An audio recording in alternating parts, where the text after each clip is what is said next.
Magandang tanghali po sa ating lahat at sa tanghaling ito nais ko po nga ibahagi sa inyo ang Zechariah chapter 4 verse 7. Ang sabi po doon, maging ang pinaka mataas na hadlang ay aalisin ng Diyos at muli nating itatayo ang templo at sa ating paglalagay ng muling bato tayo magbubunyi at sisigaw na napakaganda.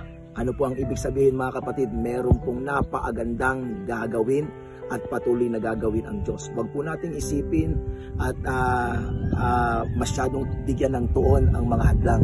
Bahagi po ito in every opportunity merong opposition. Sa bawat winning merong warfare. Victories are results of war. Lagi pong merong paghadlang.